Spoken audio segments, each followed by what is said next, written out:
नमस्कार, आपकी आवाज़ न्यूज़ 24 में आपનું સ્વાગત છે। આજના મુખ્ય સમાચાર પર એક નજર।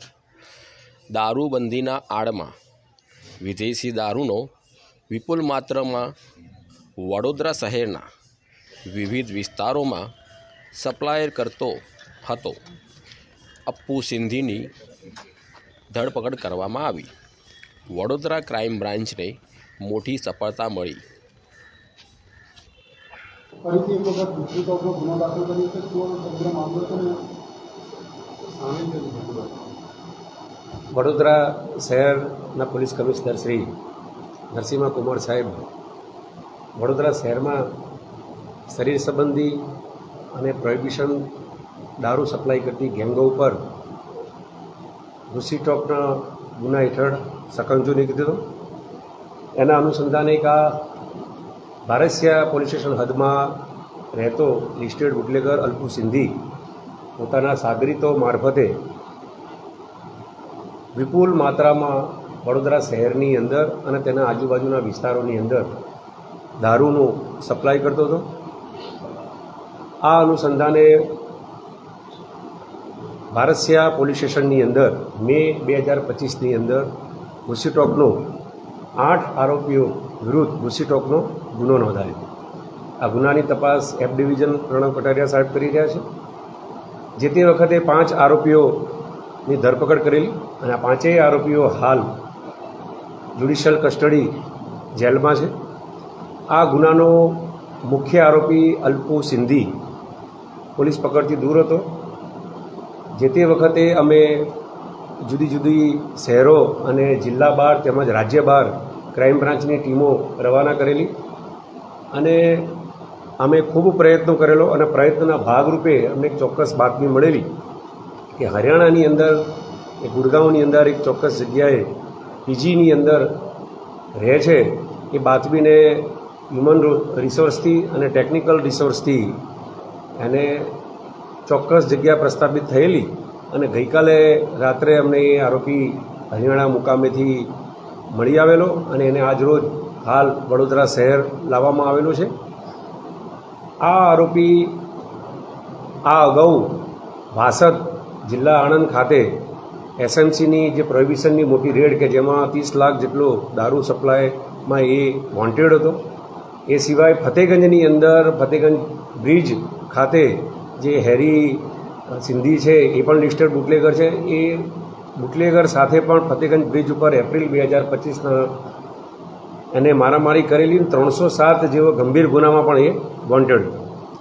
એકંદરે હાલ એના વિરુદ્ધમાં 52 જેટલા ગુના નોંધાયેલા છે જે મહદઅંશે પ્રોહિબિશન ધારા હેઠળના તેમજ 307 ખૂનની કોશિશ મારામારી ખંડણી જેવા ગંભીર ગુનાઓમાં એ સંડોવાયેલો છે।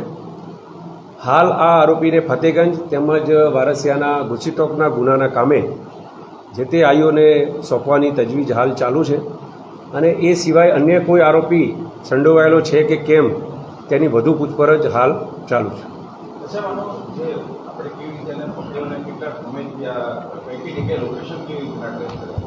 અમે જ્યારે આ ગુસીટોકનો ગુનો નોંધાયો ત્યારબાદથી એ ગુસીટોકના ગુનાના કામે વોન્ટેડ હતો તેમજ ફતેગંજ બ્રિજ ઉપર હેરી સિંધી સાથે ખૂનની કોશિશ કરેલી ત્યારથી પણ એ વોન્ટેડ હતો। તો જે તે વખતે જ વડોદરા શહેરની જુદી જુદી ટીમો આ આરોપીને પકડવા માટે કાર્યરત હતી કેમ કે એનો ગુનાહિત રેકોર્ડ પ્રોહિબિશન ધારા હેઠળ ને હરિયાણા ખાતેથી એનું દારૂની લાઇન સાથેનું કનેક્શન ભૂતકાળમાં પ્રસ્થાપિત થયેલ છે। જેથી કરીને પોલીસ ટીમો આ હરિયાણાને તેની આજુબાજુમાં સતત રહેલી। આ પ્રયત્નોના ભાગરૂપે અમે એને પકડવામાં સફળ રહ્યા છે। ઘણી બધી એફર્ટ્સ પોલીસને આમાં કરવી પડી છે। હ્યુમન રિસોર્સિસ તેમજ ટેકનિકલ રિસોર્સિસ ઘણીવાર પોલીસ પ્રયત્નો કરતી હોય છે અને એ પકડથી દૂર જતો હોય છે પણ તેમ છતાં અંતે અમે સફળ થયા છીએ અને એને આ હરિયાણા મુકામેથી એને પકડવામાં સફળ થયા છે। ટોટલ એના વિરુદ્ધમાં 2012થી એનો પ્રથમ ગુનો હતો ત્યારબાદથી હાલ સુધીના એના 52 જેટલા ગુના રજીસ્ટર થયેલા છે જે મહદઅંશે વડોદરા શહેરના છે અને એની આજુબાજુના જિલ્લાઓના છે।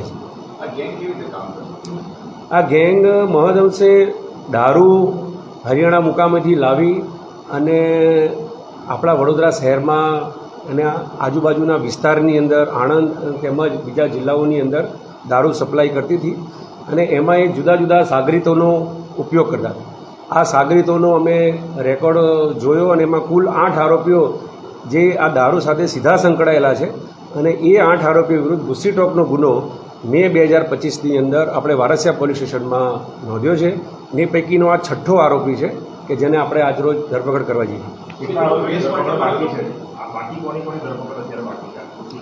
હાલ હજુ 2 આરોપીઓની ધરપકડ બાકી છે કે જેમાં 6 થઈ ગયા છે.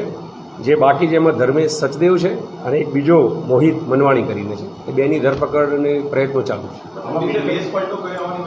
એ રૂટીન પ્રોસેસ છે, કારણ કે અમે એને પકડવા માટે અમારા પણ ભેસ પલટોથી માંડીને અમારી ઓળખ છુપાવેથી માંડીને જુદા જુદા પ્રયત્નો અમે કરતા જોઈએ છે અને કરેલા છે.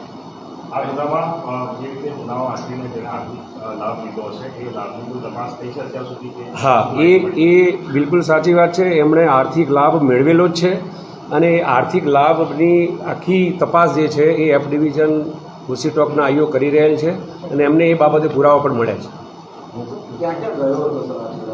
મેં આપને કીધું એમ કે એ અત્યાર હાલ સુધી નાસ્તો ફરતો હતો. શહેરના જુદા જુદા આ શહેર છોડી રાજ્ય છોડી અને જુદા જુદા રાજ્યોમાં ફરી રહેલો હતો અને પોલીસ પણ એની પાછળ જ ફરી રહી હતી અને અમને થોડાક દિવસ પહેલાં ચોક્કસ માહિતી મળેલી અને એ માહિતી આધારે અમે એનું ચોક્કસ લોકેશન પ્રસ્થાપિત કર્યું અને ગઈકાલે જ અમે એને મેળવવામાં સફળ રહી.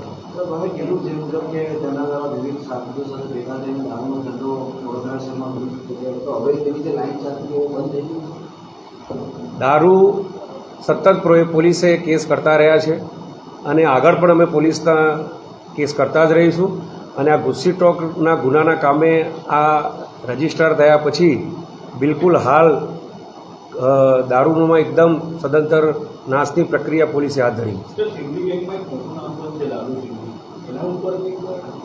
એની તપાસ અલગ ચાલી રહી છે. આપ જાણો છો આ અલ્પુ સિંધીની ગુસ્સીટોકની તપાસ હતી ને એનો આ ગેંગસ્ટર હતો, મુખ્ય આરોપી હતો, એની આપણે ધરપકડ કરી. હાલ આપણી પાસે આ અલ્પુ સિંધીની ગેંગની તપાસ આપણી પાસે છે. બીજી આપ જાણો છો એમ એસએમસી અને બીજી જગ્યાએ પણ તપાસો એની ચાલુ છે. Thank you. હા.